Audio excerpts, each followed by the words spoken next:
tonight, guilty on all counts. In his special statement on the bond inquiry report, President Maithripala Sirisena reveals Perpetual Treasuries Limited has made an undue profit of 11 billion rupees. The penthouse transaction. Bond Commission recommends legal action against former Finance Minister Ravi Karunanayake over accepting a bribery and misleading the Commission. No time for mistakes. Central Bank Governor Dr. Indrajit Kumaraswamy briefing the roadmap for 2018 warns stern action against mismanaged financial institutions. Strengthening the regulatory and supervisory framework for the banking sector remains at the center of our financial sector policy. Upgrading Sri Lankan tea. Tea Exporters Association says that containers with consignments of tea to Russia will be fumigated from tomorrow. I think we have to use a little bit of an expensive method for fumigation work of containers. And in international headlines, my button is bigger than yours. US President Donald Trump responds in typical unorthodox fashion to Kim Jong-un's latest threat by boasting that his nuclear button is much bigger and more powerful.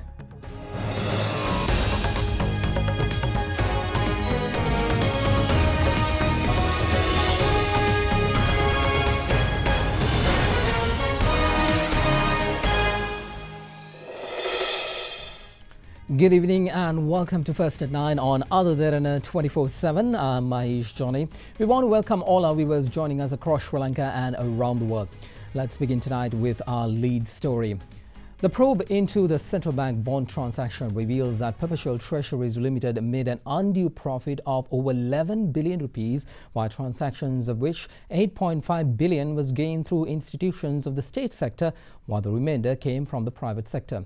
Delivering a special statement on the report compiled by the Presidential Commission appointed to probe central bank bond issuance, President Maithripala Sirisena revealed that the Commission holds former Governor of the Central Bank Arjuna Mahendran responsible for leaking sensitive market information. Now, speaking on the findings of the report, the President said that it recommends legal action under the Penal Code against former Finance Minister Ravi Karunanayake for giving false evidence before the Commission of Inquiry.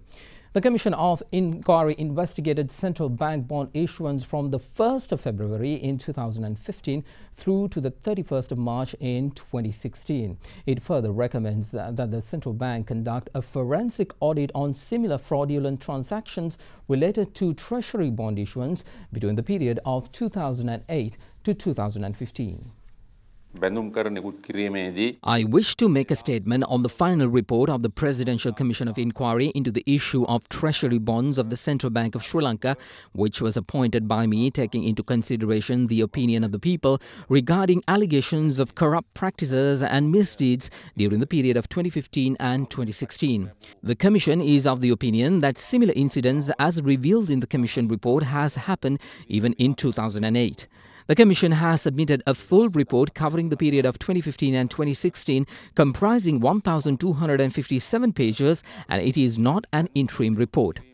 The report states that the Perpetual Treasuries Limited has earned profits through means that are not legal with the involvement of Arjun Mahendran, bank officials and some external parties. In the auction held on the 27th of February 2015 alone, Perpetual Treasuries Limited has made a minimum profit not less than 688 million rupees. The Commission is of the opinion that further investigations could reveal that this amount could even be more than that. As revealed during the investigations, PTL has made an undue profit of 11,145 million rupees in the secondary market.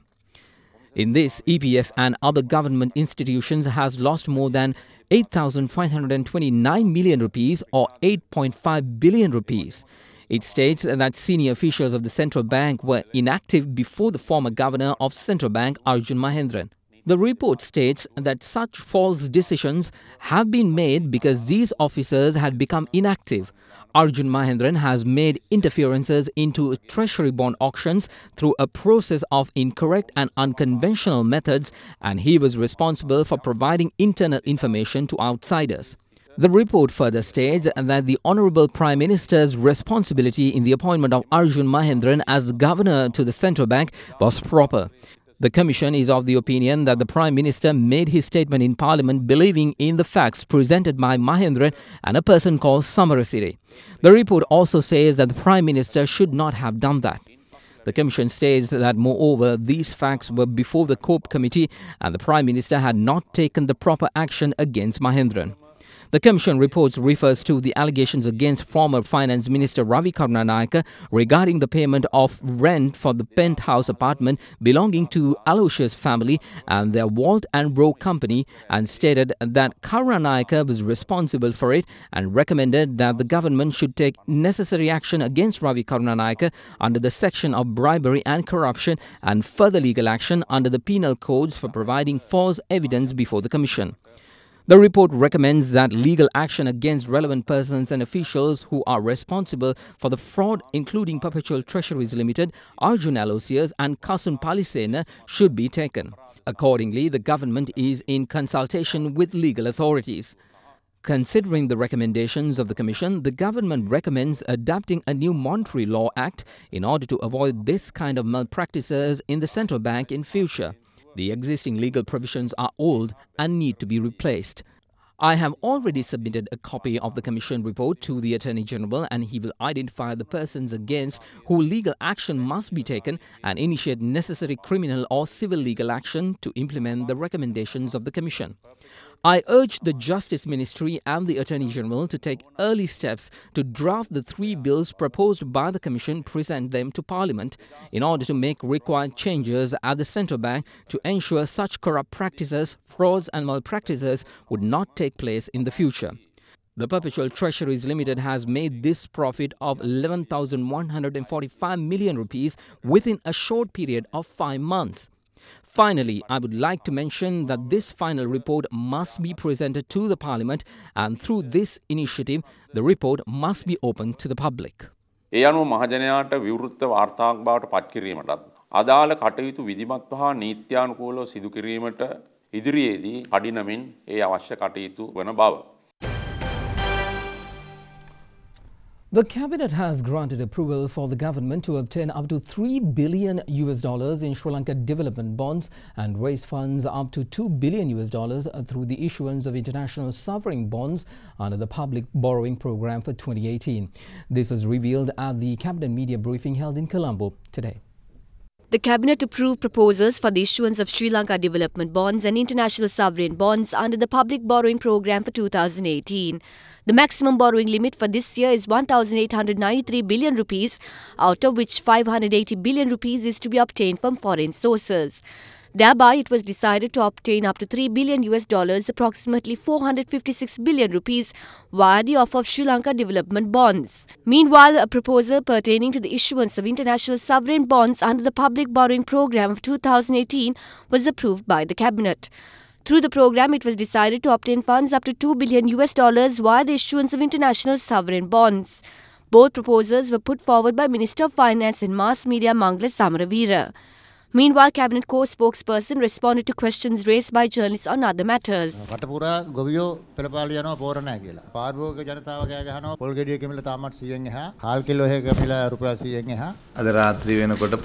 shipment of 40,000 tons of fertilizer will be arriving in Sri Lanka tonight. We have obtained special permission from the port and have arranged 200 lorries to dispatch fertilizer to relevant areas. As a person who lives within the Coconut Triangle, I wish to state that owing to the drought, 200,000 coconut trees died in this district alone. Meanwhile, the Cabinet also approved the importation of 500,000 tons of rice.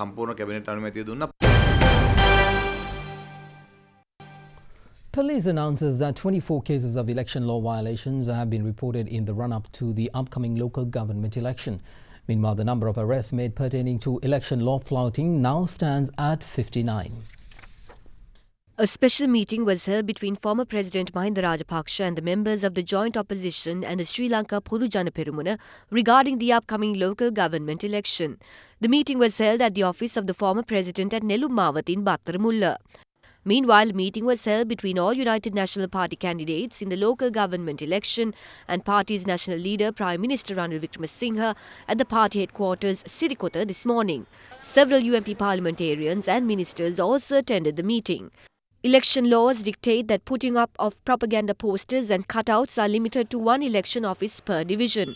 Meanwhile, propaganda posters and cutouts put up in Beliata Police Division were taken down by Beliata Police.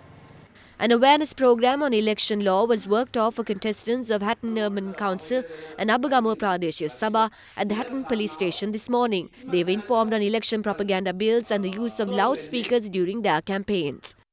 Meanwhile, addressing a media briefing, Chairman of the National Bhikkhu Front, Venerable Handugala Ratnapala Thera, said handbills will be distributed among voters on how to behave during the election. The chairman of the Janasita Front filed a petition in the Court of Appeal against the rejection of their nominations for the Valikanda Pradeshiya Sabha in Polonnaruwa district. In the meantime, politicians were not short of views on the upcoming local government polls today as well. Those who leave usually come back faster than they leave. This time, the group that left the party with the former chairman of the party, Mahinda Rajapaksa, is the smallest ever group to leave. We will win most of the provincial councils, and after the elections, those who win from the Sri Lanka Podujana Peramuna will also come and join us. The former president will retire. He has mentioned that he will retire after the elections. If this election is not used properly and not used to give a proper message, all the other assets of the country will be sold. Remember that although Veerakumara and Sriani left us, no one is talking about ministers, state ministers and deputy ministers who joined us. I should clearly state that the numbers will only increase and not decrease. The government has the SLFP, UNP and other parties. There is no one on this side. Your symbol is the flower bud, and this is a national struggle. Don't get deceived by old lies. What does the Podujana Peramuna has to say? Are they going to ask for votes by saying they won't steal? They have highest qualifications in stealing. Can the UNP say that they stopped stealing and asked for votes? The government is happy about establishing a commission and taking measures to hand over the report to the people. Such a commission wouldn't have been appointed if the previous government was in power. Well, let's take a look at some other local stories making news across Sri Lanka.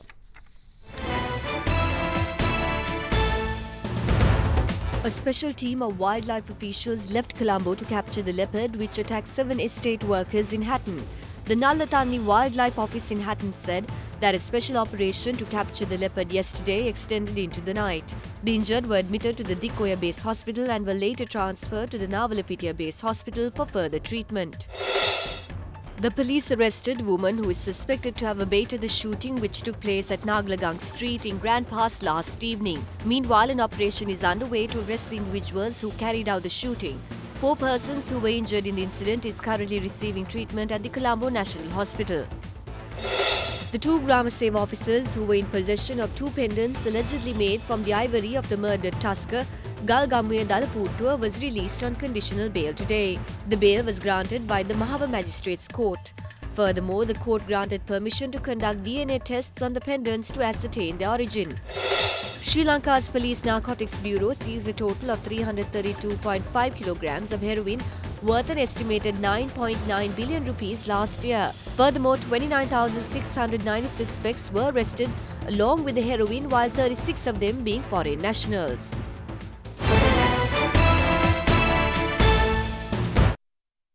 You are watching Sri Lanka's award-winning news channel, Other Derana 24/7.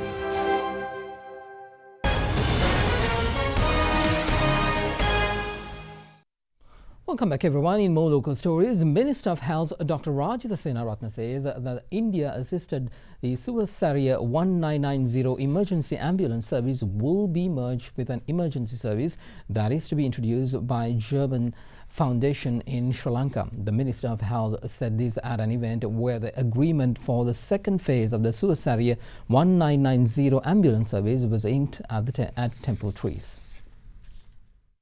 Under the first phase of Suvasaria, India funded $7.6 million for 88 ambulances which were to be deployed in the western and southern provinces. Under the second phase, India grant assistance of $15.2 million will be provided for 209 ambulances that are to be deployed in other 7 provinces. I went to Stiger Foundation in Germany. Through discussions with them, We hope to acquire the services of an air ambulance service. We will import 6 helicopters from Airbus, 24 risk vehicles from Mercedes, and we will start that from this year. මේ වසර ඇතුළත අපි ආරම්භ කරනවා ඒකත්.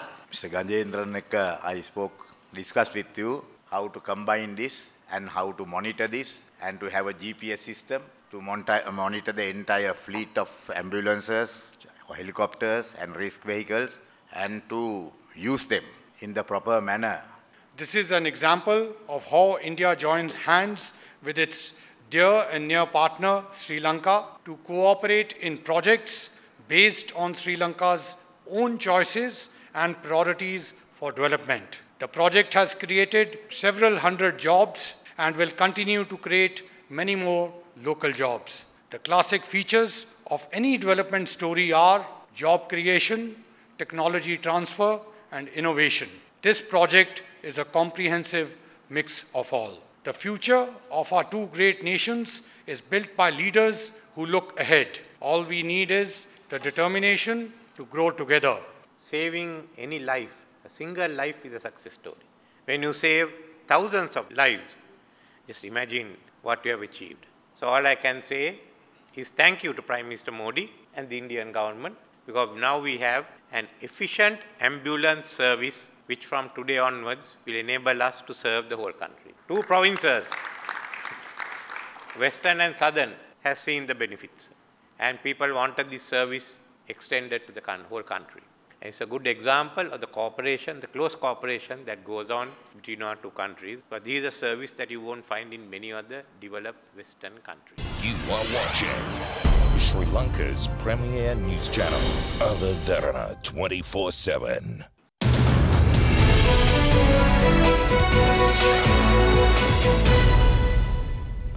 Let's move on to business news now and into one of our headline stories. The central bank wants stern action against mismanaged financial institutions through improved surveillance and litigation mechanisms.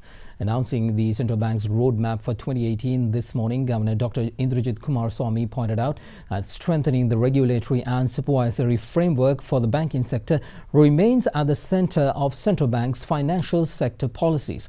The governor went on to say that while several regulations were introduced in the past to strengthen non-bank financial institutions, some licensed finance companies have shown signs of stress.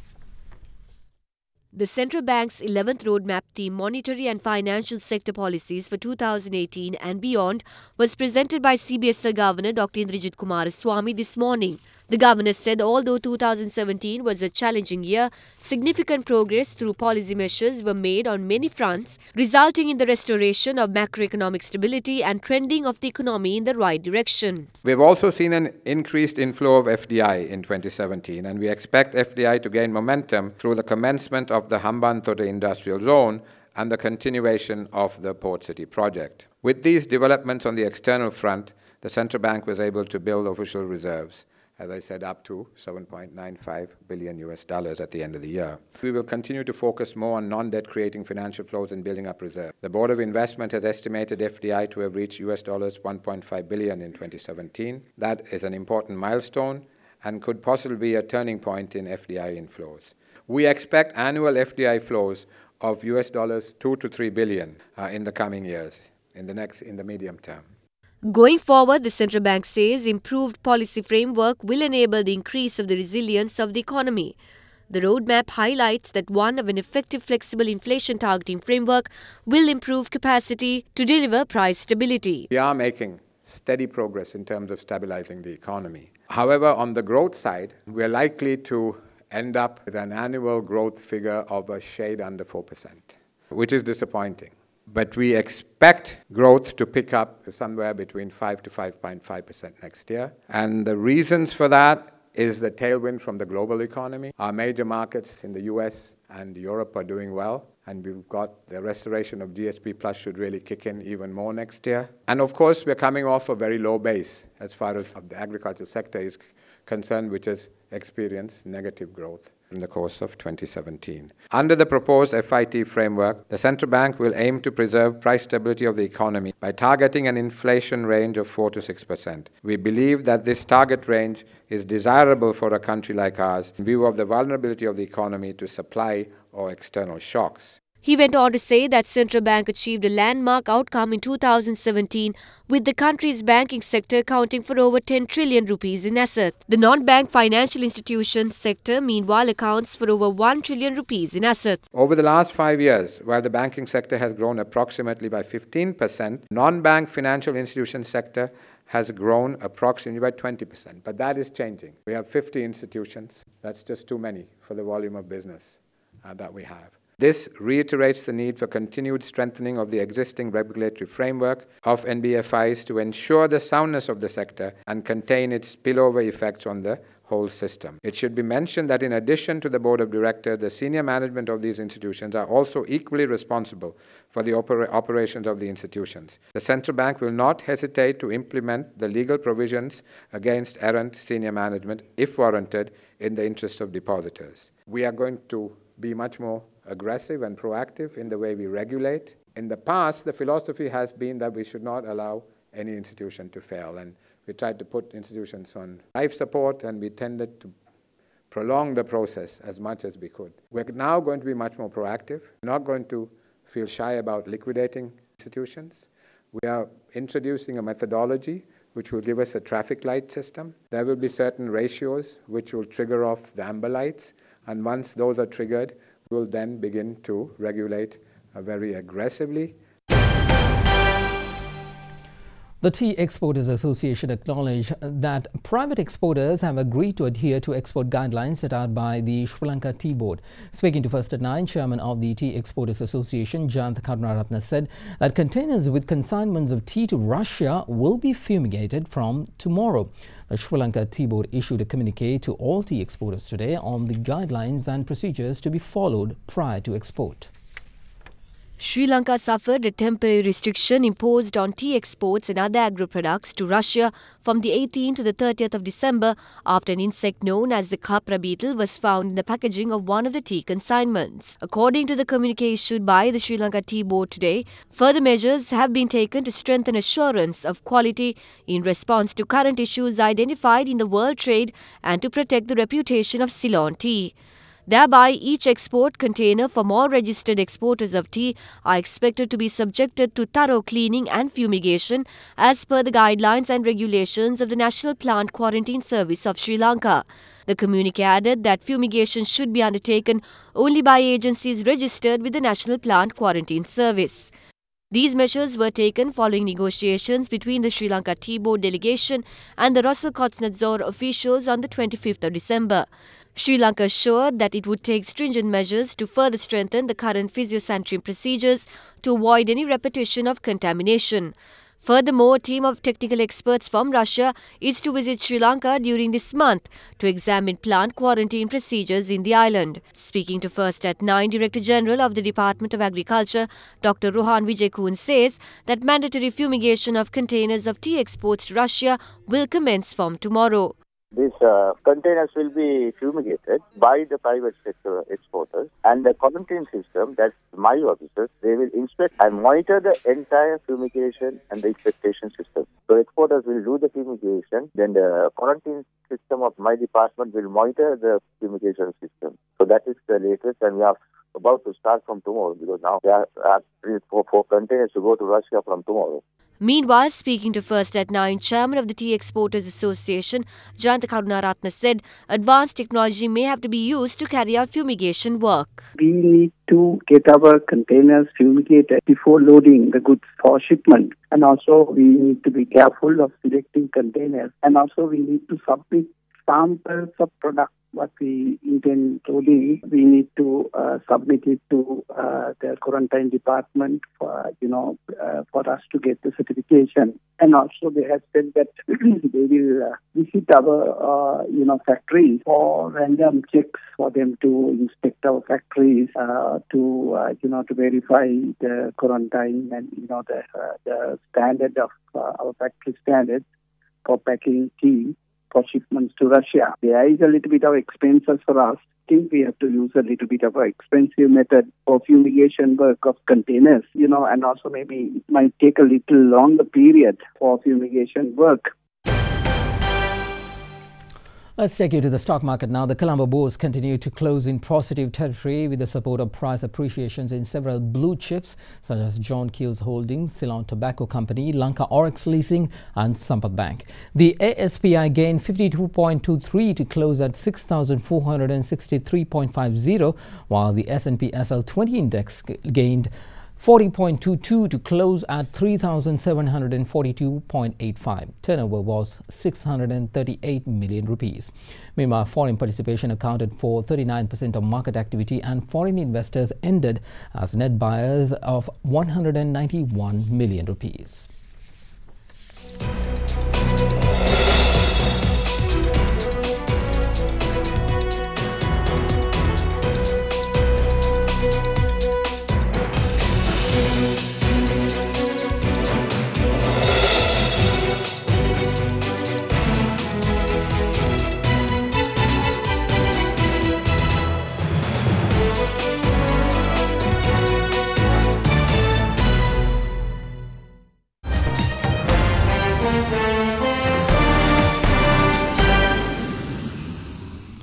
Making headlines across the world yesterday, US President Donald Trump responded in typical unorthodox fashion to Kim Jong-un's latest threat by boasting that his nuclear button is much bigger and more powerful than that of North Korean leader. Kim Jong-un's threatened that his nuclear launch button was always on his table. Trump's tweet is the latest contribution to the bickering, increasingly personalized feud between the nuclear-armed leaders. North Korea claims it has nuclear weapons and could attack the US. But while analysts agree that Pyongyang has nuclear weapons, it is not clear whether it has the technology to use them in anger. In a televised speech on Monday, Kim said, "The United States will never be able to start a war against me and our country. The entire United States is within range of our nuclear weapons, and a nuclear button is always on my desk. This is reality, not a threat." In response, Donald Trump tweeted, quote, "North Korean leader Kim Jong-un just stated that the nuclear button is on his desk at all times. Will someone from his depleted and food-starved regime please inform him that I too have a nuclear button, but it is a much bigger and more powerful one than his, and my button works," unquote. The tweet, as expected, sent social media into a frenzy, with some saying thermonuclear war isn't a joke, while others were encouraging supportive of the US president, even saying the red button should be pressed. In the meantime, the North Korean leader has given an order to open a long-closed border hotline with South Korea today for talks. North Korea's chairman of the Committee for the Peaceful Reunification of Korea said the talks would aim to establish formal dialogue about sending a North Korean delegation to the Pyeongchang Winter Olympics in South Korea next month. The move was later welcomed by South Korea's Unification Ministry spokesman. Ghana. While staying with the United States, U.S. Ambassador to the United Nations Nikki Haley says Trump has no intention to continue funding the UN Relief and Work Agency for Palestinian refugees unless the Palestinians come to the negotiating table to move forward on peace talks. Her comments were followed by Trump by tweeting that United States may withhold payments to Palestinians because they are no longer willing to talk peace. We very much still want to have a peace process. Nothing changes with that. As of now, they're not coming to the table, but they ask for aid. We're not giving the aid. We're going to make sure that they come to the table, and we want to move forward with the peace process. In the meantime, White House called for Iran's leadership to respect its citizens' right to demonstrate after a sixth day of protest that brought riot police out in force in several cities. Iran's supreme leader accused the country's enemies yesterday of stirring unrest as the death toll from the anti-government demonstrations rose to 21. White House spokeswoman Sarah Sanders told reporters that President Trump supports the Iranian people. I think the ultimate end game would be that the citizens and the people of Iran are actually given basic human rights, and he'd certainly like to see them stop being a state sponsor of terror. I think that's something the whole world would like to see. And I think even Hillary Clinton outlined this when she said that the Obama administration was too restrained of the 2009 protests and said that won't happen again. And for once, she's right, and we agree with her, because President Trump's not going to sit by silently like President Obama did, and he certainly supports the Iranian people and wants to make that clear. You are watching Sri Lanka's #1 news channel, Other Derana 24/7.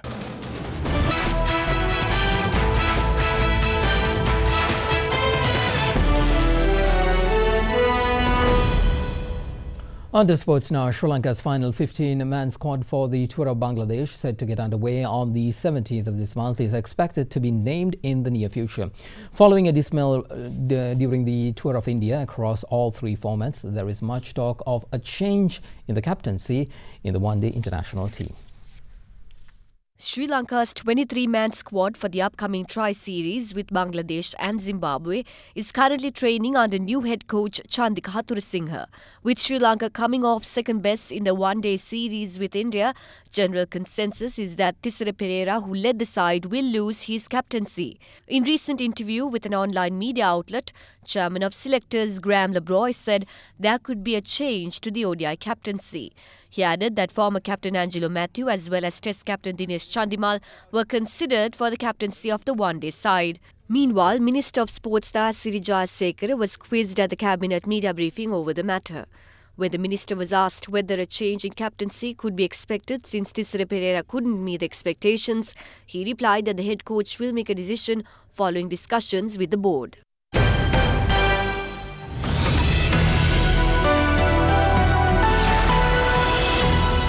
Very good evening and welcome to the Forecast First Weather Centre. Now, if you take a look at the map, you can see that temperatures are to vary between 17 degrees Celsius extending to 30 degrees Celsius over the next 24 hours. Now, clear skies expected in most parts of the region owing to the low precipitation in the area. However, we can expect some sunny weather in the northern region, but if you move downwards, some thunder showers are expected in the Galle area and some cloudy weather in Matra and Hambantota. That is it from the Weather Centre tonight. Let's now take a quick look at your city-by-city forecast.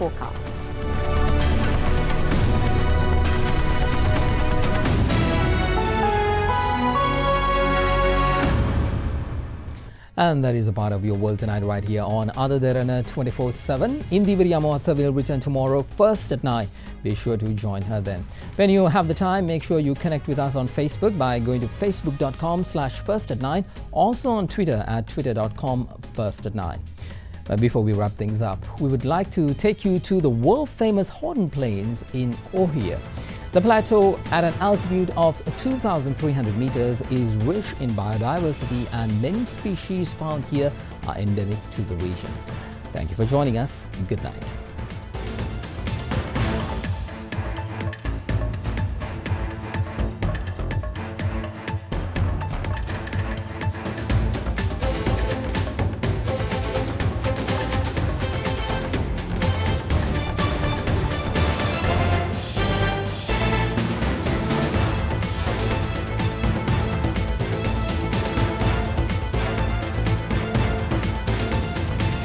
Bringing you the news and information 24 hours a day.